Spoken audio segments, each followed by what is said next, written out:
नमस्कार। गुहार छत्तीसगढ़ फरमान पर सियासत में आप सभी का स्वागत है। मैं हूं आपके साथ दिव्यांशु जोशी। छत्तीसगढ़ में प्रदेश प्रभारी कुमारी शैलजा ने मंत्रियों के प्रवास के दौरान संगठन पदाधिकारियों को तवज्जो देने का निर्देश दिया है।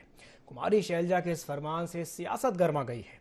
भाजपा ने शैलजा के पत्र पर तंज कसते हुए कहा कि कार्यकर्ताओं में नाराजगी इतनी ज्यादा है कि अब प्रदेश प्रभारी को फरमान जारी करना पड़ रहा है, जबकि कांग्रेस इसे रूटीन प्रक्रिया बता रही है। तो फरमान पर छत्तीसगढ़ में सियासत देखने को मिल रही है, क्योंकि छत्तीसगढ़ में ये साल चुनावी साल है। चुनाव जीतने की जद्दोजहद है। प्रदेश प्रभारी ने एक फरमान जारी किया है। उन्होंने लिखा है कि भाई मंत्री पदाधिकारियों को तवज्जो दें, जिस पर बीजेपी ने तंज कसा है। तो वहीं दूसरी ओर कांग्रेस इसे रूटीन प्रक्रिया बता रही है।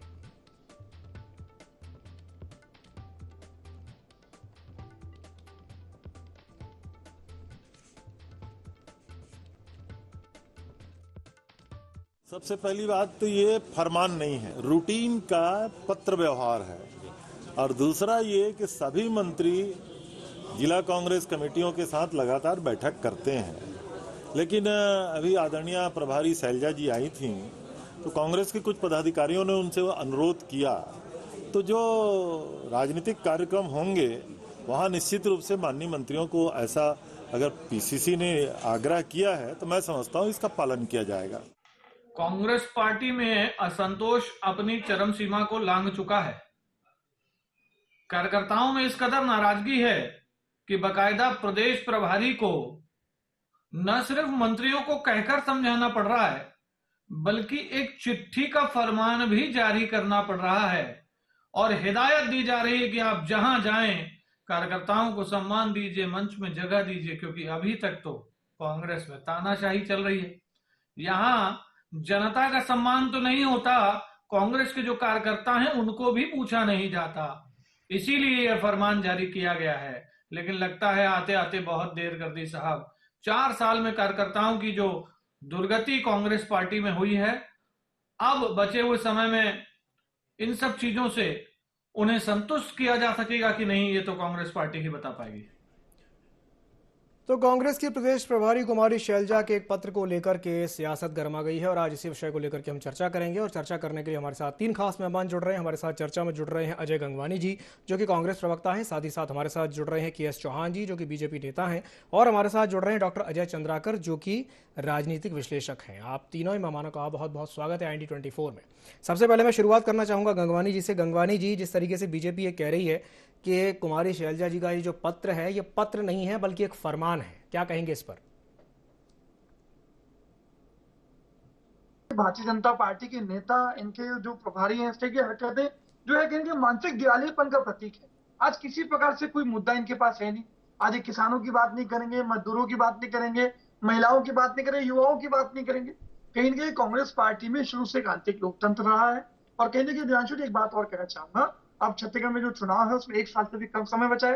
कहीं ना कहीं प्रभारी जो है वो लंबे समय तक केंद्रीय मंत्री के पद पे रही, लगातार विभिन्न राज्यों की प्रभारी रही, राजस्थान की महिला कांग्रेस जैसे जिम्मेदार पदों पर रही।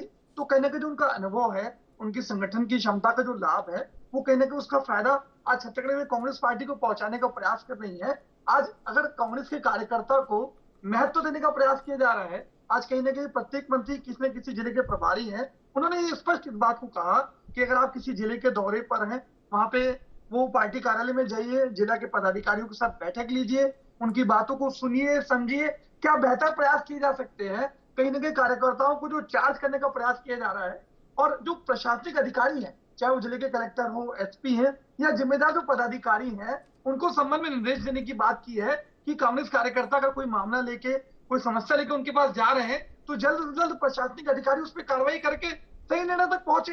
क्या एक रूटीन प्रक्रिया को आज जो भारतीय जनता पार्टी के मीडिया प्रभारी का बयान सुन रहा था, क्या ये भारतीय जनता पार्टी में नहीं होता? ये क्या वहां के इनके प्रभारी है या जो जिला के वो उनके मंत्री थे, वहां पदाधिकारियों की बैठक नहीं लेते थे, उनको चार्ज करने का प्रयास नहीं? गंगवानी जी, अभी आपने कहा कि चार्ज करने का प्रयास करें, तो क्या कार्यकर्ता डिस्चार्ज हैं क्या कि उनको चार्ज करने का वो प्रयास करेंगी? क्या चार्ज की कमी है? आपने कहा कि चार्ज करने का प्रयास करें। जी देखिए, 2 चीजें हैं। कहीं ना कहीं देखिए, कांग्रेस के कार्यकर्ता लगातार आज 2018 के पहले विधानसभा चुनाव में लगातार ये 15 साल तक सरकार में रहे। माननीय भूपेश बघेल जी ने 1200 किलोमीटर की पदयात्रा की। प्रत्येक गांव तक, प्रत्येक बूथ कर 300 से ज्यादा ब्लॉकों तक पहुंचकर आज कांग्रेस के कार्यकर्ताओं से मिले, उनकी समस्या को समझा, उसके अलावा घोषणा पत्र बनाया। तो ये जो संगठन की जो एक सतत प्रक्रिया है, आज कहीं ना कहीं देखिए, आज हर पार्टी का एक कार्यकर्ता एक अपने क्षेत्र में एक विशेष पकड़ रखता है। आज एक आम जनता उसके पास पहुंचती है अपनी समस्याओं को लेकर, अपनी मांगों को लेकर, और कहीं ना कहीं अगर उसको महत्व मिलता है, आज अगर मंत्री प्रभारी वहां पहुंचते हैं, संबंधित विभाग के पदाधिकारी के साथ वो मिलकर अपनी समस्याओं को खुलकर रख पा रहे हैं, तो जो कहीं ना कहीं जो पारदर्शिता है, ये बात का अंतर है। आज भारतीय जनता पार्टी इन 4 सालों में 4 प्रदेश प्रभारी बदल देती है, 4 प्रदेश अध्यक्ष बदल लेती है, नेता प्रतिपक्ष को कार्यकाल से पहले हटा दिया जाता है, विश्व आदिवासी के दिन विष्णुदेव साय को पद से हटा दिया जाता है। तो फिर बाद ये प्रभारी की बात कर रहे हैं, आज नवंबर महीने में चलती बैठक में आज इनकी प्रभारी डी पुरंदेश्वरी जी को इनके राष्ट्रीय अध्यक्ष जेपी नड्डा की मौजूदगी में हटा दिया जाता है। तो ये पार्टी विद डिफेंस का जो खोखला दावा है, आज 56 लाख सदस्य का दावा करते रहे और अंत में दिव्यांशु जी वोट मिलते हैं 7,01,000। तो ये मूलभूत अंतर है इनके संगठन की प्रक्रिया में और कांग्रेस में। आज आंतरिक लोकतंत्र है, प्रत्येक कार्यकर्ता पूरी मजबूती से, पूरी दमदारी से आज प्रभारी के सामने, प्रदेश अध्यक्ष के सामने अपनी बात रख सकता है। और देखिए, जांच करने के बाद मैं इसलिए कह रहा हूं कि अब चुनाव में मात्र 8 से 9 महीने बचे हैं।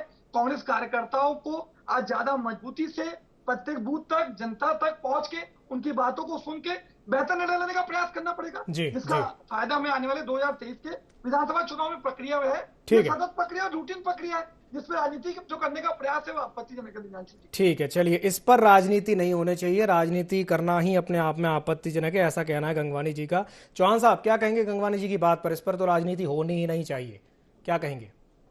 जोशी जी, मैं एकदम सहमत हूँ गंगवानी जी की बात से कि इसमें राजनीति तो होनी ही नहीं चाहिए, लेकिन भारतीय जनता पार्टी की राजनीति जो होती है वो राज्य के लिए नीति होती है, राज करने के लिए नीति नहीं होती है। वो जनता की आवाज बनती है, जनता के लिए जीती है, जनता के काम करती है और जनता के द्वारा जो भी परेशानियां हैं उसको उजागर करने की कोशिश करती है। सबसे पहली बात यह है कि आपको जो छोटे पदाधिकारी हैं वो आपको शैलजा जी के पास जाने की जरूरत क्या पड़ी, और आप गए हैं, इसका ये दर्शाता है कि आपके बीच के पदाधिकारी जो है वो कोई काम नहीं कर रहे। जैसे आप आम सभा लेते हैं मुख्यमंत्री जी, और मुख्यमंत्री जी के आम सभा में काले झंडे दिखाए जाते हैं, काले गुब्बारे दिखाए जाते हैं, उनको 2-2 बातें सुनाई जाती है और मुख्यमंत्री जी भी दूसरों को 2-2 बातें सुनाते हैं। ये सर्वविदित है और सभी वीडियोस अभी वायरल भी हो रहे हैं। दूसरी बात, ये दोनों बातें जो है वो एक ही बात है। एक्चुअल में यहाँ पर जो काम हो रहा है वो खुद के लिए हो रहा है, न कि दूसरों के लिए हो रहा है, न कि पार्टी के लिए हो रहा है, न जनता के लिए हो रहा है। इस वजह से ये प्रॉब्लम आती है। आज कांग्रेस की क्या स्थिति है, ये संस्कार है उनके, मतलब वो ऐसा नहीं है कि कुछ और कर रहे हैं और कुछ कर रहे हैं, क्योंकि संगठन और सत्ता दोनों की दिशाएं अलग अलग है। मोहन मरकाम जी किस दिशा में जा रहे हैं और हमारे मुख्यमंत्री जी किस दिशा में जा रहे हैं, ये किसी से छुपा नहीं है। आज सम्मान दीजिए, कुमारी शैलजा जी ने ऐसा लिखा है पत्र में, सम्मान दीजिए। तो इसका मतलब क्या हुआ कि आप कहीं ना कहीं अपने घर में टूटे हुए हैं, और जब आदमी घर में टूटा हुआ रहता है तो उसके कार्य की जो मतलब शैली है, कार्य का जो प्रभाव है वो उसके दफ्तर में, उसके बाहर पड़ता है। हमारे को आपके संगठन में क्या हो रहा है इससे कोई लेना देना नहीं है गंगवानी जी। हमको सिर्फ और सिर्फ लेना देना है कि आप उसके कारण जो आपका काम प्रभावित हो रहा है बाहर, जनता। एक मिनट मेरी बात सुन लीजिए गंगवानी जी, एक मिनट उनको अपनी बात पूरी करने दीजिए। मैं आपके पास आऊंगा, वापस आऊंगा जी। चौहान साहब बोलिए। जनता को जो काम प्रभावित कर रहा है, जैसे ये आपकी जो अंदरूनी लड़ाई है ना, वो किसी से छुपी नहीं है। राजीव भवन में मोहन मरकाम जी के सामने 2 लोग लड़ते हैं, ये सबको सर्वविदित है। आपके विधायक एक मंत्री के ऊपर जानलेवा FIR करवाते हैं, ये सर्वविदित है। आपके हेलीकॉप्टर की लड़ाई होती है, ये सर्वविदित है। आप माइक के लिए राष्ट्रीय पदाधिकारी के सामने अपने लड़ते हैं, ये सर्वविदित है। ये सभी चीजें आपके मंत्री खुद बोलते हैं कि आप जिस काम के लिए कर रहे हैं इसीलिए वो इस्तीफा दे देते हैं, वो काम नहीं किया गया है। ये सर्वविदित है। ये सभी चीजें, आपके ट्रांसफर जो है, आपके पुलिस महकमे के जो ट्रांसफर है वो बिना मंत्री को बताए ही कर दिए जाते हैं, ये सब सर्वविदित है। उसका खामियाजा जो स्वास्थ्य मंत्री है और उनका खामियाजा हमारे को कोरोना काल में भुगतना पड़ता है, ये सर्वविदित है। ये सब चीजें जब आपकी घर की लड़ाई बाहर चले जाती है, भारतीय जनता पार्टी को सिर्फ उससे लेना देना है कि उसके कारण जो जनप्रतिनिधि अपना काम नहीं कर रहे और अपने अपने घर को नहीं, अपने अपने कमरों को बचाने की कोशिश कर रहे हैं। घर आपका जर्जर हो रहा है, जैसे आपने 400 सीटों से 50 सीटों में आ गए, आपका घर जर्जर हो गया, लेकिन आप अपने कमरों को सजाने के लिए लग रहे हैं। लेकिन उसके कारण क्या हो रहा है, जो नीचे जो खड़ी जनता है ना, वो मतलब प्रॉब्लम में आ गई चौहान साहब, इससे भारतीय जनता पार्टी को लेना देना है जी, और किसी चीज से लेना देना। ठीक है चौहान साहब, लेकिन एक बात बताइए, आपने कहा कि हाँ चलिए ठीक है, कुछ विरोधाभास हैं, कुछ डिफरेंसेस हैं, वो डिफरेंसेस ना हो इसीलिए तो उन्होंने ये पत्र लिखा है। भाई संवाद जब होगा तभी तो, परस्पर जब संवाद होगा, वो क्या कह रही हैं उनके पत्र में जो बात उन्होंने लिखी है कि भाई पदाधिकारियों से मिलें, पदाधिकारियों को आमंत्रित करें। उनके कहने का तात्पर्य आप समझ रहे हैं ना कि भाई पदाधिकारियों से मिले यानी कि परस्पर संवाद हो। जितना ज्यादा संवाद होगा उतने ज्यादा संभावनाएं बनेंगी कि आपस में जो भी उनके डिफरेंसेस है वो जल्दी रिजॉल्व होंगे, वो जल्दी सुलझेंगे। इसीलिए तो उन्होंने पत्र लिखा है। लेकिन ये पनपा कैसे? ये पनपा तभी ना जब आक्रोश है, आपके पदाधिकारियों में आक्रोश है, जनता में तो आक्रोश है ही। आपने देखा है कि सड़कों पे उतर रहे, धरना दे रहे, दूसरों को बोल रहे, ये देखा ही। और मैं ये बोलना चाहता हूं जोशी जी कि आपकी पार्टी सही सलामत रहे, हमको कोई प्रॉब्लम नहीं है। आप अपनी पार्टी को मजबूत करने के लिए जो कोशिश कर सकते हैं वो करना भी चाहिए। एक पार्टी के पदाधिकारी होने का ये कर्तव्य भी होता है। चलिए ठीक है, उसका असर जो है वो जनता पे नहीं पड़ना चाहिए। आप पार्टी को मजबूत करिए ना, कोई प्रॉब्लम नहीं है। ठीक है, लेकिन आपके घर की लड़ाई बाहर आपके दफ्तर में प्रभावित नहीं होनी चाहिए। जनता उसके लिए मतलब उससे प्रभावित हो रही है और उसका लॉस जो है वो छत्तीसगढ़ को भुगतना पड़ रहा है। चलिए आप ही की बात पर, ठीक है, आप ही की बात पर मैं प्रतिक्रिया ले लेता हूं डॉक्टर चंद्राकर से। डॉक्टर अजय चंद्राकर भी हमारे साथ जुड़े हुए हैं। डॉक्टर चंद्राकर, जो बात अभी चौहान साहब ने कही कि कांग्रेस की घर की लड़ाई से बाहर का माहौल प्रभावित हो रहा है, मेरी तो यह समझ से परे है। आप समझा दीजिए कैसे हो रहा है। देखिए दिव्यांशु जी, चुनाव के समय और छत्तीसगढ़ में जिस तरह से आगामी विधानसभा चुनाव है या फिर उसके बाद लोकसभा का चुनाव है, तो भारतीय राजनीति में समस्त राजनीतिक दलों की यह एक पद सोपान के अंतर्गत जो स्ट्रक्चरल सत्ता और संगठन के रूप में जो इंचार्ज होते हैं, प्रभारी होते हैं, उनको एक गुड कोऑर्डिनेटर की भूमिका निभाना पड़ता है जी। ये बात सिर्फ कांग्रेस तक की नहीं है, बीजेपी में भी अभी अमित शाह जी, प्रेसिडेंट नड्डा जी, संतोष जी, राजनाथ जी और योगी आदित्यनाथ जी का एक टास्क फोर्स कमेटी बनाया गया है कि सत्ता और संगठन के साथ कम्युनिकेशन, जो कि एक प्रकार से कह सकते हैं जब ये लोग सदस्यता अभियान चलाते हैं तो हर बूथ पर जो इन रोलर होते और बूथ के ऊपर ब्लॉक होता है, ब्लॉक के ऊपर जिला होता है जी, और जिला अध्यक्षों की भूमिका महत्वपूर्ण होती है। तो यहाँ पर छत्तीसगढ़ के दृष्टिकोण से शैलजा जी निश्चित रूप से कहीं ना कहीं कुछ कमियां रही होंगी, कुछ शिकायत रहा होगा। तो एक बात और है, छत्तीसगढ़ में प्रचलित रहा है दिव्यांशु जी, पास्ट टाइम में डॉक्टर रमन सिंह जी के भी कार्यकाल में या फिर अजीत जोगी जी के भी कार्यकाल में ये कहा जाता था उसी के पार्टी के द्वारा, उनके ही कार्यकर्ताओं के द्वारा कुछ मंत्रियों का बिहेव प्रतिकूल नजर आता था, इसलिए घमंडी मंत्री भी कहते थे। तो यहाँ पर प्रभारी यहाँ पर सिविलाइज करने का काम कर रही हैं, यही केंद्र स्तर पर देख रहे हैं।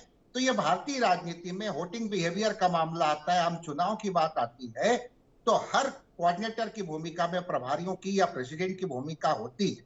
लेकिन यह बात सच है कि प्रायः हम कह सकते हैं कि सभी विधानसभा के भी जो प्रभारी होते हैं या जिलाध्यक्ष होते हैं महत्वपूर्ण होते हैं, इनके साथ कम्युनिकेशन होना चाहिए। उनकी पार्टी की सरकार है तो उनके मेंबर जो हैं उस जिले में मंत्री जी जा रहे हैं, क्योंकि ग्रास रूट लेवल पर ये कार्यकर्ता ही जो बूथ लेवल से काम करते हैं, इन्हीं की प्रमुख भूमिका रहती है, क्योंकि मतदाताओं को बूथ तक लाने का काम यही करते हैं। इसलिए प्रभारी के रूप में शैलजा जी का निर्देश है और वो अपनी पार्टी के लिए बोली है, लेकिन ये भारतीय राजनीति में समझ बहुदलीय व्यवस्था में सर्वत्र दिखाई देता है। दिव्यांशु जी जी जी जी, चलिए ठीक है। गंगवानी जी से मैं एक सवाल कर लेता हूं। गंगवानी जी, जो बात अभी थोड़ी देर पहले चौहान साहब कह रहे थे कि पदाधिकारियों में आक्रोश है, वो कह रहे हैं कि भाई आपके जो पदाधिकारी हैं उनमें आक्रोश है, क्या कहेंगे इस पर?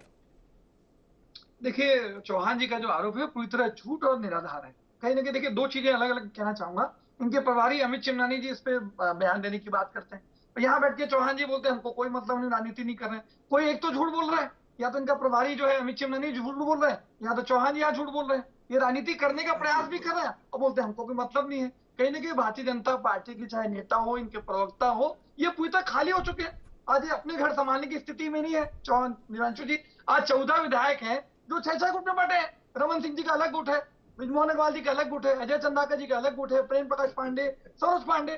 कहीं ना कहीं इतने जो गुटों में बटों की राजनीति है, यही सबसे बड़ा कारण है दिव्यांशु जी। आज इनका जो केंद्रीय नेतृत्व है, किसी व्यक्ति को मुख्यमंत्री का दावेदार नहीं बनाना चाहता। कहीं ना कहीं बिना दूल्हे की बारात लेके चल रहा है। इसका सबसे बड़ा कारण ये गुटबाजी है। आज 2000 में जब नेता प्रतिपक्ष में चुनाव होता है, माननीय प्रधानमंत्री जी टेबल के नीचे छुप के जान बचाते हैं, तब कहां था भारतीय जनता पार्टी का पार्टी विद डिफरेंस? आज ब्रिजमोहन अग्रवाल इतने वरिष्ठ नेता है, सबसे ज्यादा जीतने वाले विधायक है, क्या कभी नेता पति बनाया गया, कभी प्रदेश अध्यक्ष बनाया गया? तो इनका जो कहीं ना कहीं जो अधिनायकवाद है, वो इनके संगठन में पूरी तरह प्रभावी है। गंगवानी जी, मीटिंग के प्रभारी को हटा दिया जी जाता जी है। जी, तो गंगवानी जी, गुटबाजी को लेकर के तो बीजेपी भी अक्सर आप पर आरोप लगाती है। कभी सिंहदेव जी का गुट अलग है, भूपेश काका का गुट अलग है, सिंहदेव जी एक विभाग ही छोड़ देते हैं, और फिर इस तरह की बातें सामने आती हैं कि डिफरेंसेस भी हैं। देवांशु जी, उस पे भी आ जाता हूँ। देखिए, टीएस सिंहदेव जी वरिष्ठ नेता है, उन्होंने जो है ना अपने विभाग को छोड़ा। आज ये भारतीय जनता पार्टी के प्रवक्ता इस बात को भूल चुके हैं। अमर अग्रवाल जो इनके मंत्री थे, उन्होंने तो मंत्री पद से इस्तीफा दे दिया। क्या हमारे किसी मंत्री पद में उन्होंने एक विभाग छोड़ा अपने उसके हिसाब से? ये तो पूरा मंत्री पद से छोड़ दिया था अमर अग्रवाल ने, और कभी हाथ जोड़कर फिर वापसी की हुई गई उनकी। तो जो दोहरा चरित्र है, यहाँ चैनल बैठ के जो अलग बात करते हैं और जो वास्तविक है, आज कहीं ना कहीं देखिए, हम दो और हमारे दो का जो पूरी सरकार पूरे देश में चल रही है, ये देश की जनता जानती है। आज कहीं ना कहीं देखिए, हमारा जो राष्ट्रीय अध्यक्ष चुने गए, आज 9000 डेलीगेट ने वोटिंग करते हैं प्रत्येक चुनाव कर करके। एक जो संवैधानिक प्रक्रिया है, एक लोकतांत्रिक प्रक्रिया है, उसके माध्यम से अध्यक्ष चुना गया। यहाँ बैठे हैं चौहान जी, बता दें आज जेपी नड्डा का कार्यकाल किसके इशारे पर, बिना किसी चुनाव के कोई चुनाव हुआ? क्या कोई डेलीगेट बनाया गया, कोई वोटिंग की गई? तो कहीं ना कहीं जो थोप देने की जो नीति है, ये मूलभूत अंतर है। आज कांग्रेस से प्रत्येक कार्यकर्ता को ये पूरी स्वतंत्रता है कि आज वो मंत्री से प्रश्न पूछना चाहे, प्रदेश अध्यक्ष से पूछना चाहे। आज मुख्यमंत्री 58 से ज्यादा विधानसभाओं में व्यक्तिगत रूप से कार्यकर्ताओं के बीच पहुंचते हैं, उनकी समस्याओं को सुनते हैं, वो क्या कहना चाहते हैं, आज जो सरकार की योजनाओं का कितना लाभ मिल रहा है। तो कहीं ना कहीं जो पारदर्शिता है, वो हमारे जो कांग्रेस के संगठन की सबसे बड़ी विशेषता है। और इनका जो अधिनायकवाद ये अंतर है, ये बात को महसूस करना पड़ेगा इनको।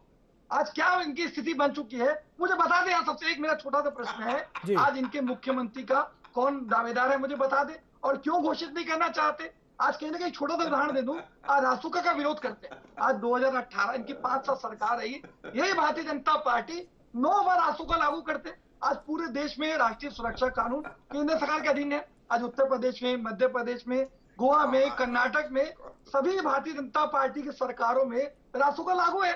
उन्हीं का वही सेम शब्दावली है, आज उसका विरोध करते हैं। तो चलिए ठीक है, हो चुकी भारतीय जनता पार्टी। तो गंगवानी जी के 2 सवाल है। ठीक है, गंगवानी जी के 2 सवाल है। अभी जब गंगवानी जी बोल रहे थे तो चौहान साहब मुस्कुरा रहे थे और अभी भी मुस्कुरा रहे हैं। 2 सवाल पूछे हैं उन्होंने आपसे। पहला तो ये कि भाई रासुका का आप विरोध क्यों कर रहे हैं, और दूसरा सवाल ये है कि सीएम कैंडिडेट का नाम क्यों नहीं घोषित कर देते। बताइए चौहान साहब। जी, मैं इसलिए सर पकड़ के बैठ गया कि गंगवानी जी कहाँ घूम के आ गए हैं। बात हो रही है कुमारी शैलजा और आपके पदाधिकारियों की, और आप मेरी बात सुन लीजिए। बातें एक दूसरे से जुड़ी हुई है, ऐसा मत, एक दूसरे से जुड़ी हुई है। जी जी जी, कनेक्टिंग बातें किया मैंने आपकी। ठीक है, ये गलत बात, ये गलत बात, ठीक है, ये गलत बात, ये गलत बात।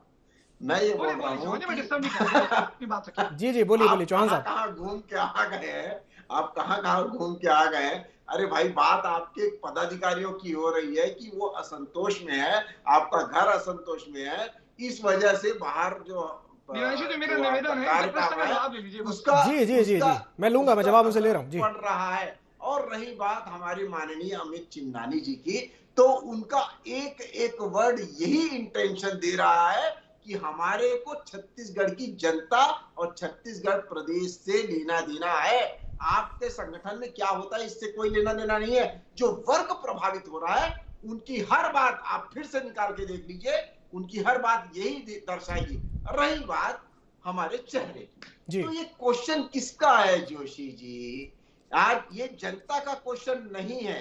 जनता के पास हम जब जाते हैं तो वो ये नहीं बोलती है पहले भाई आप अपना चेहरा तो बता दीजिए कि कौन आपका मुख्यमंत्री है, तब हम आपकी बात सुनेंगे, तब हम आपकी बातों से प्रभावित होंगे, तब हम आपको वोट देंगे। नहीं चौहान साहब नहीं, ऐसा नहीं है। जो बात आप बोल रहे हैं ना कि ये सवाल जनता का नहीं है, लेकिन सवाल तो है किसके चेहरे पर जनता वोट देगी। कांग्रेस के पास एक चेहरा है, बीजेपी के पास चेहरा कहाँ है? ये गलत सवाल नहीं है। भूपेश बघेल के और कद का एक भी नेता भारतीय जनता पार्टी के पास। जी जी जी जी जी गंगवानी जी जी चौहान साहब बोलिए बोलिए। चौहान आपको क्या, रुक जाओ ना भाई। जी जी बोलिए बोलिए। बोल तो नहीं रहा हूँ, ठीक है। अब मैं ये बोलना चाहता हूँ कि इंडिया टीम जो है ना वो देश के लिए खेलती है और इंडिया टीम बन के खेलती है, ठीक है। आज एक कप्तान होता है, मैं मानता हूँ। अरे गंगवानी जी उनको अपनी बात तो पूरी करने दीजिए। एक बात जी, अरे आप बात तो पूरी करने दो मेरे भाई। जी जी बोलिए बोलिए, जल्दी अपनी बात पूरी कीजिए। जी बोलिए। हाँ अब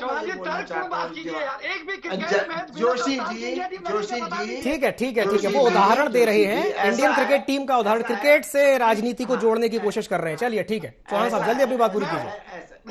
जोशी जी जी जी गंगवानी जी अब थोड़ा सा शांत हो जाइए, थोड़ा सा शांत हो जाइए, उनको अपनी बात पूरी करने दीजिए। जी चुनाव में जी 2018 चुनाव में इनके 4 चेहरे थे। आज एक चेहरा जो है वो राज्यसभा की टिकट मांगता है बेचारा, तो उसको टिकट नहीं दी जाती है। एक बेचारा 2.5 साल में, आज भी 6 महीना जब बचा हुआ है तो दिल्ली दरबार के वो चक्कर लगा रहा है। वो बोलता है कि वहां दिल्ली दरबार में देर है, अंधेर नहीं है। एक इंसान पता नहीं कहाँ कोंटे में चले गया। चौहान साहब कांग्रेस तो ये स्पष्ट कर चुकी है, अमरजीत भगत कह चुके हैं कि हाँ भाई भूपेश बघेल के चेहरे पर चुनाव लड़ा जाएगा।